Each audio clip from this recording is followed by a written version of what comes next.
A tiny plane, a bold dream, and a loss that grounded it forever. This is one Ford story you've probably never heard.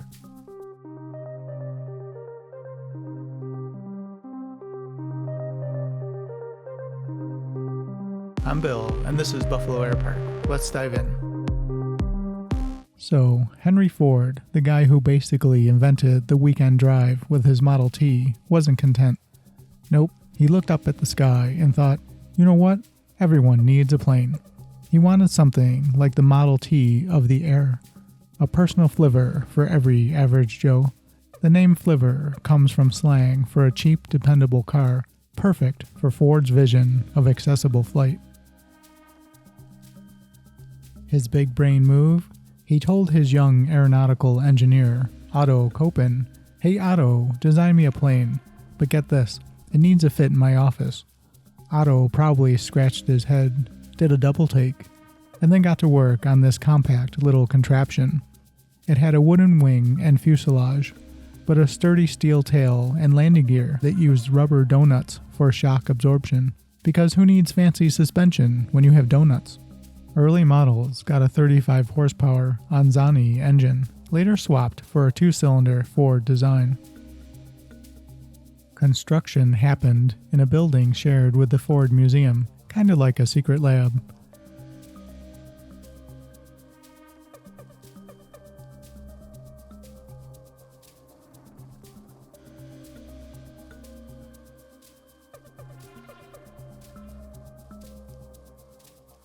Then, on July 31st, 1926, Henry Ford's 63rd birthday, they rolled out the Ford Flivver for all to see.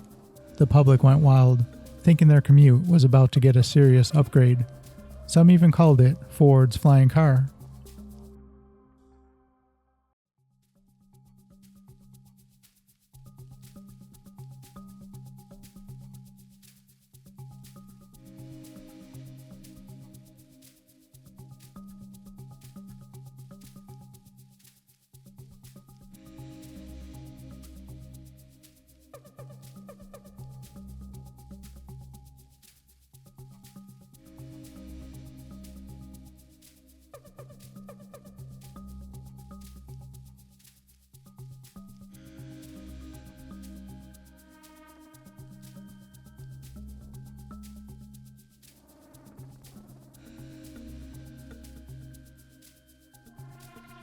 At the heart of this flying dream was Harry J. Brooks, Ford's main man in the cockpit, and apparently his best buddy.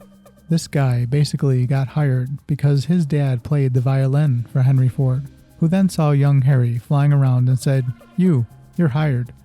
Talk about a unique job interview. Harry didn't just test this thing, he lived in it. He commuted to work daily from his home to the labs, used it like a scooter around the Ford campus, landed on golf courses, and even got a fine for landing on Woodward Avenue. Oh, and he raced a speedboat, because why not show off your flying car's speed against a boat on the Detroit River?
Now, here's a fun fact.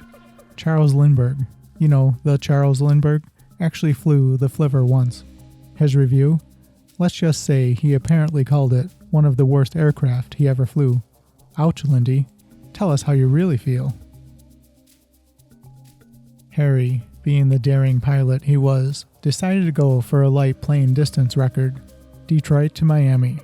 First try in January. Icy weather forced him down in North Carolina. Second try in February. He made it all the way to Titusville, Florida, setting a new record of 972 miles. But then, tragedy struck. On his final leg to Miami, just a few days later, the Flivver crashed into the Atlantic Ocean off Melbourne, Florida. Harry Brooks vanished, his body never found, though his wallet washed ashore weeks later. The suspected culprit? Some tiny toothpicks that had plugged the fuel cap vent holes, causing the engine to conk out, though other reports suggested a snapped rudder wire.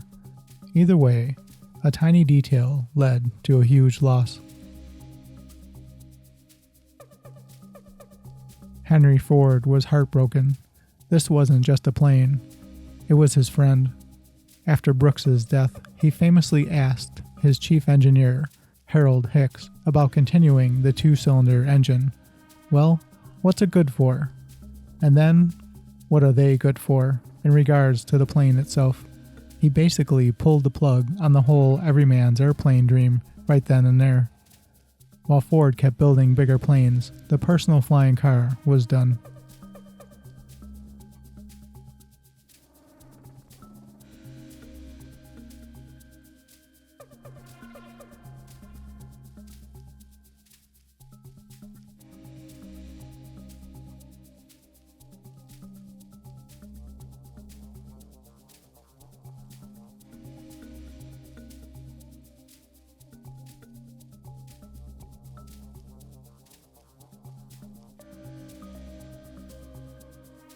Today, the original Flivver sits proudly in the Henry Ford Museum in Dearborn, but the story doesn't end there.